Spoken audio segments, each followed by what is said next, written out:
Kaspa has been the unicorn that we've needed over the last year as home crypto miners. And I'll be honest, I really wish I got into Kaspa earlier, back when it was GPU mineable, back when it was an early project, because Kaspa, if you didn't know, has been around for quite a few years. However, today's guest has been mining Kaspa since the early days and has accumulated a boatload of it.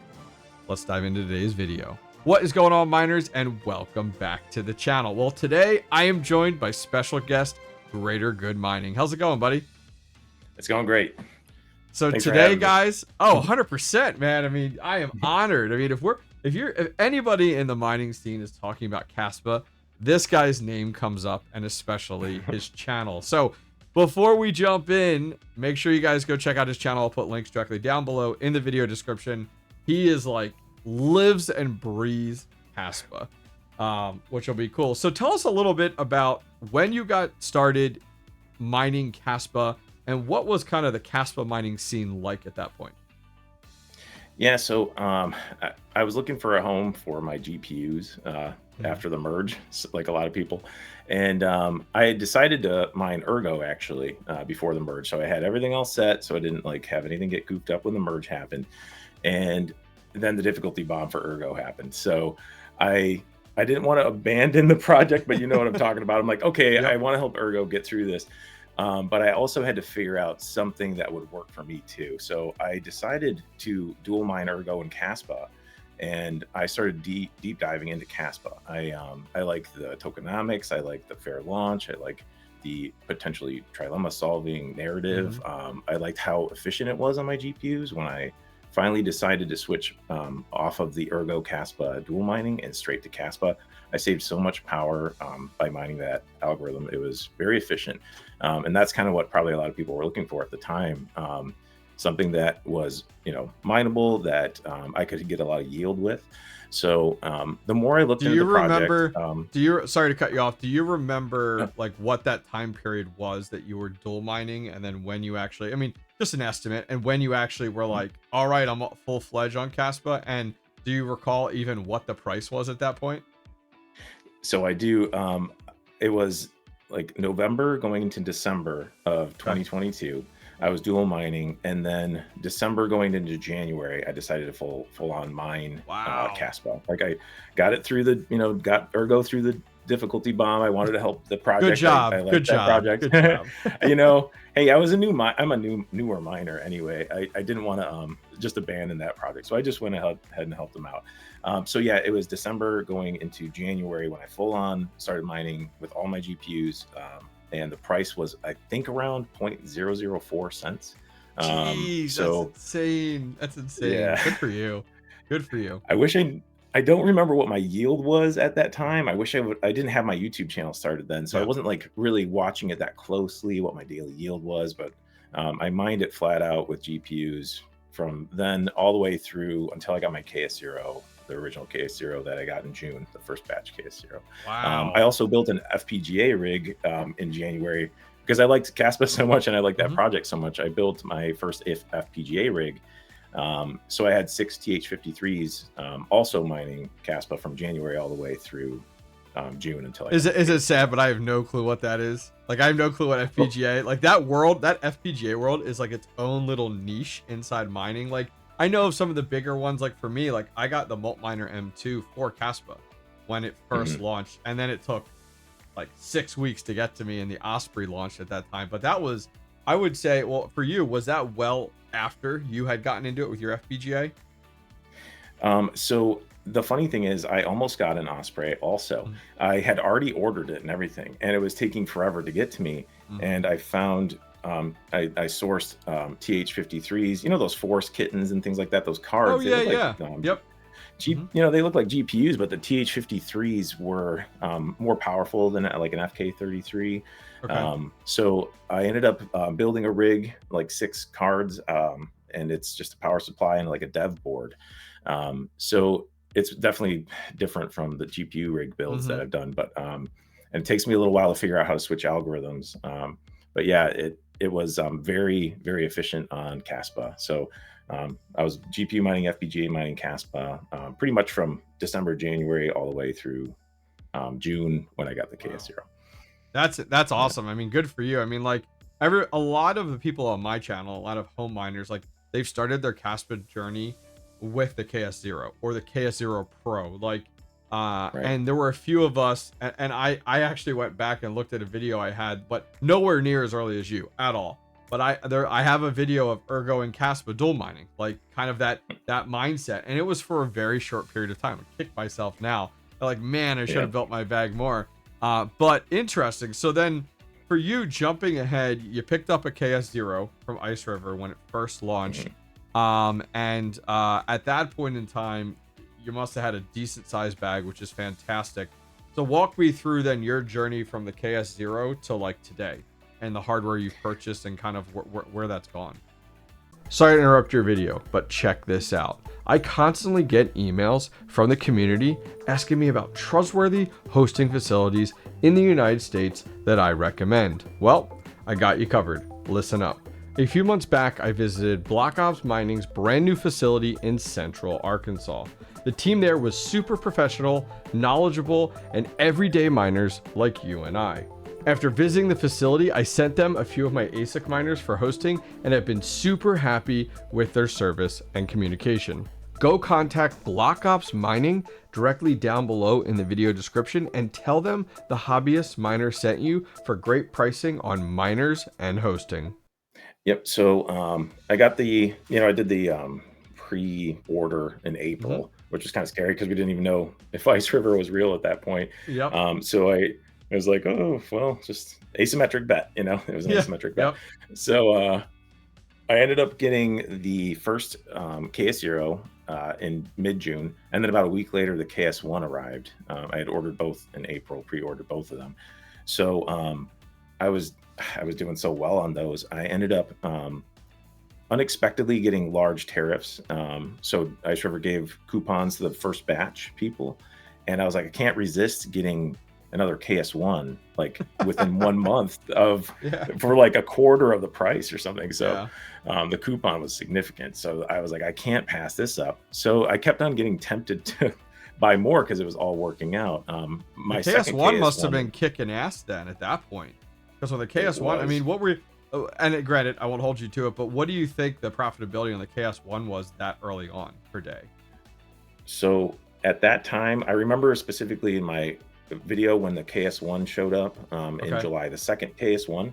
I remember talking to my wife in the video. We do these little like arrival videos for the miners that show up, and I was Okay. like, "This KS1 is mining 10,000 Kaspa per day, just Holy one cow. KS1." Can you imagine? That's insane. That's insane. I can't even believe it happened. Actually, I'm like, how did that even happen? So at that point, I had two KS1s that were mining like 10,000 Kaspa per day. And then I also had the two KS0s that were mining 1,000 Kaspa per day. Mm-hmm. So like that KS0 showed up, the KS1 showed up a week later, and then within 1 month I already had another KS0 and another KS1. So I was just stacking Kaspa like crazy. So those were my initial purchases with my IceRivers. And then the next one that I bought was like the KS3L. That was I believe it was August. And so, or was it August? I'm sorry, it was like late summer, early fall. And then I found out I could turn it into a KS3M with just a control board swap. So it kind of like basically got a KS3M. So walk me through that. So walk me through that. Mhm. So like the KS3L, what was the benefit Mhm. to go to the KS3M, and what exactly did you actually do to achieve that? So the KS3L has just like a milder clock on it, basically. So the KS3M, all it was like I bought a control board that was like meant for a KS3M. So it went from 2,800 watts, 5 terahash KS3L for like $60, I think I spent on the control board, to a KS3M that was mining 6 terahash. Wow. So all it was a simple control board swap, and I got an extra terahash out of it. So people always tout like, did you get your ROI on your $60? I bet you did, huh? Yeah, real fast on the $60. It was probably like 3 hours or something at that point. I know.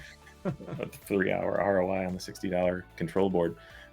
So that was the next round that I bought. And then I bought another KS1 because the price had dropped significantly, and I combined those to make a Franken KS2. So I took two KS1s, made it into one KS2 to make it like a little more efficient. I threw fruition design kits and stuff like that on them. So that way I could kind of like keep the heat under control in my garage. I have a small garage and it's in Florida, so it's like got to keep that heat under control. Yeah, it's brutal. We're not even into the summer yet. So that was the next purchase was that third KS1 that I turned into a KS2. And then I ended up buying a KS3 in the fall and overclocked that one. And I've got, actually all these are overclocked. The Franken KS2 is overclocked. The only ones I haven't overclocked really are the KS3Ms. The KS3L, I turned into a KS3M. And then I bought two KS3Ms and I have them hosted at Terra because I just don't have any more power at my little. Yeah, I would imagine power and heat. Yeah. Right. Yeah. So a lot to unpack here with your journey, which I think is incredible. So a few things that come to mind. So first off, what was this your first project that you were a part of that you really were so early on that you were able to kind of see the fruits of your labor so extensively, which is kind of starting early, mining early, and then seeing the success?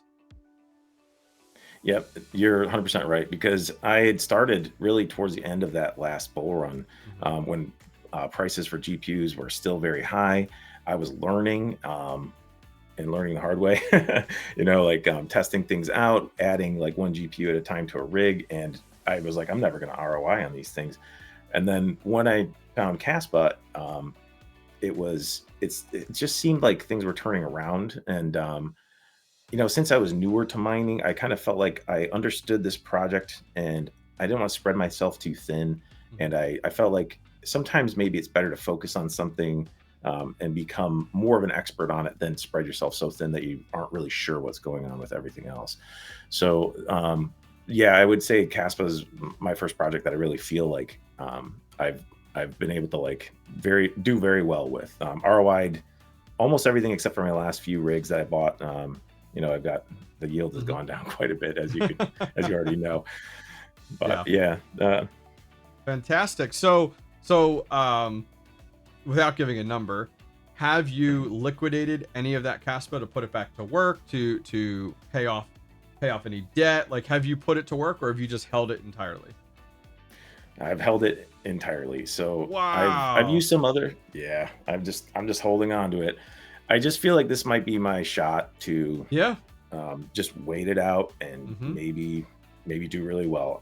I don't know what it'll do, but I've used other projects and other like investments that I've made to help me pay for these miners. Like I've right after FTX collapse and blood was in the streets, I was buying a lot of crypto, like, and not just mining, but like I started buying because I was like, this is probably going to be like, if it's not the bottom, it's hopefully close. And I bought crypto that I was able to like sell and flip into buying these miners, the profit. So that's awesome.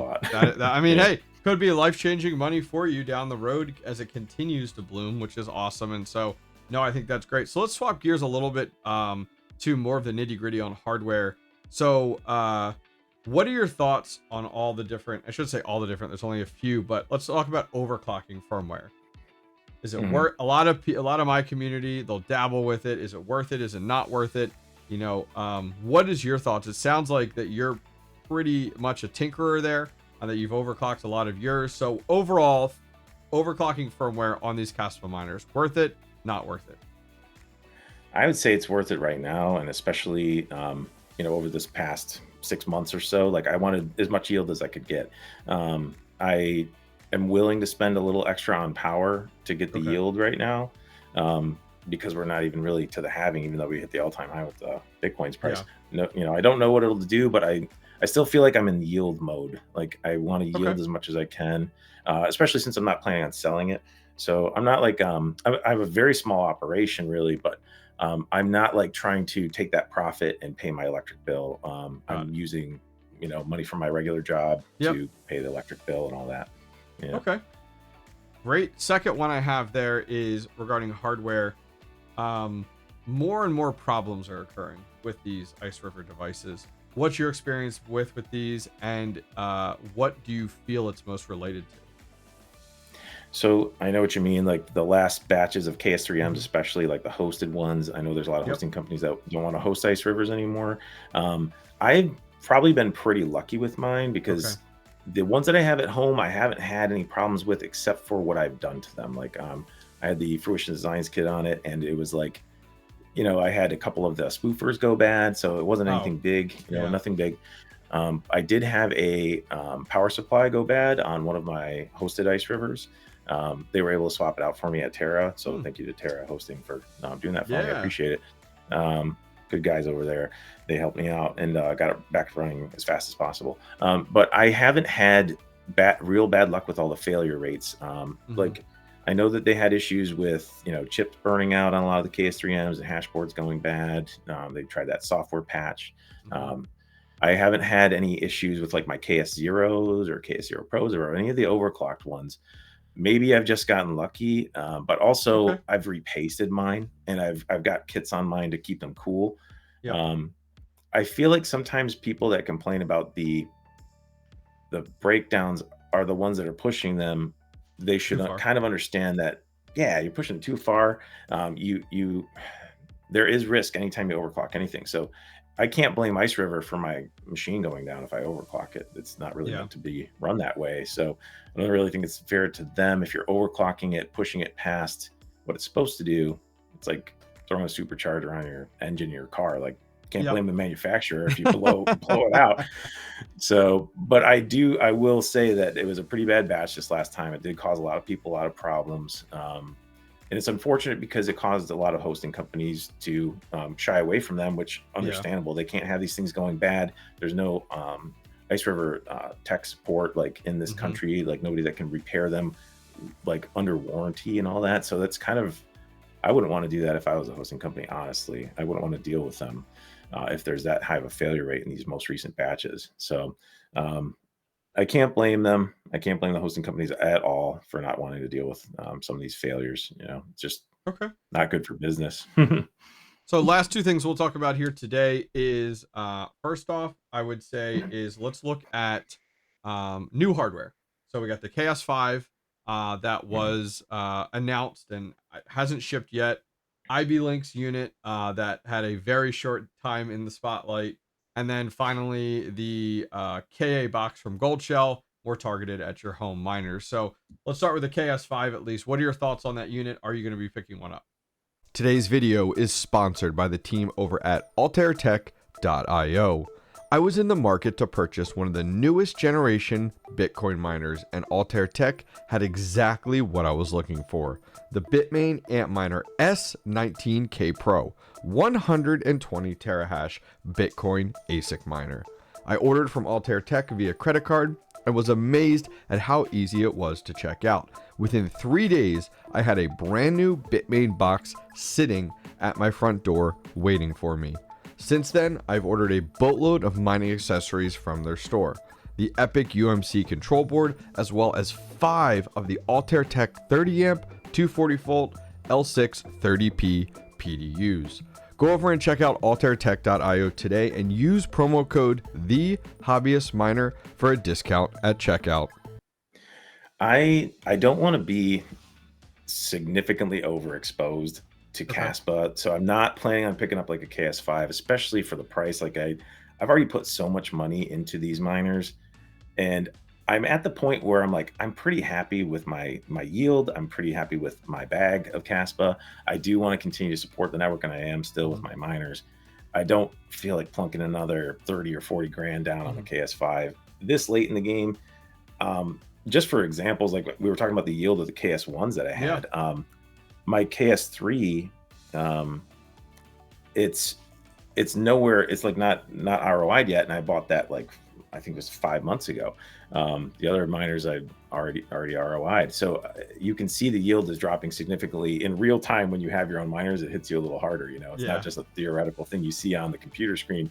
It's legit. Like it's going to take a while for me to ROI the KS3. So I'm not looking to buy any big ones. Not looking to buy Mhm. the KS5. The only other thing I might do is like if I decided to sell some of the ones that are, like the KS3Ms maybe because they're not, they're still sucking up a lot of power. I would consider maybe flipping some hardware if I ever got Okay. one, if the price dropped on the KS5. Okay. And last thing Yeah. there, just what are your thoughts on Goldshell's new KA box? 1.18 terahash, 400 watts. Thoughts on the hash rate versus the watts, and then finally, last thoughts on the price. I was pretty impressed by that little KA box. I think it's doing over what a KS1 could do for less wattage, and you can run it on a regular 120 outlet, and I like that a lot. Some of my videos I talk a lot about the KS0 Pro, how I like that just a person in an apartment could run this thing. Yeah. You could just put it on a shelf, forget about it, be part of the Kaspa Mining network and support the project and make a little bit of money on the side, So I would consider picking up one of those. I'm partial to the IceRivers because I've been kind of part of the story, and I actually do have a couple KS0 Pros, the commemorative editions, showing up nice. sometime this month. I did order a couple. I couldn't help it. The green ones got me. I just think it's kind of cool. I'll tweak them. I like messing with them. I like tweaking them and overclocking them. But I like the KA box. I would consider getting one because it would be just easy to manage. The price is a little bit on the high side. I was kind of hoping it would be, if Goldshell really wanted to nail it, they could have dropped the price maybe a little bit because a lot of people are willing to overclock their KS0 Pros.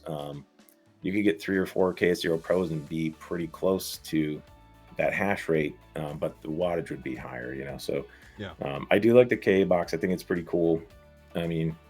Especially for a home miner, it's just easy to plug it in and let it run. You don't have to get 220 or anything like that. I do like it.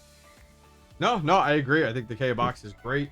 I think there's a lot of the avid tinkerers in the scene that can't get past the fact of I'll overclock my units as long as I can, and it's not worth it to get that unit. But I think you actually spoke words to that where it's when they have issues, they complain, but it's not meant to run at that. And so that's why you would buy something. I've heard a lot of people say too, man, that Goldshell's nice from the perspective that density, it's one unit, versus having all these others with fans and shrouds. And I get it 100%. So we've talked a lot about Kaspa today. I would say I came across your channel just from Kaspa with everything going on over there. So we'll leave things off on, tell us a little bit about your YouTube channel and what people can expect when they come across your channel. I'm a newer YouTuber and I've got some growing pains, so expect that when you come and check out my channel. But I am trying really hard to improve, and I am heavily Kaspa ASIC channel. It's not all I do. I do have GPUs, the FPGAs, but I kind of, like I said earlier, I've been sticking with kind of one topic because I'm new to YouTube. I am newer to crypto in general. I started at the end of this last bull run.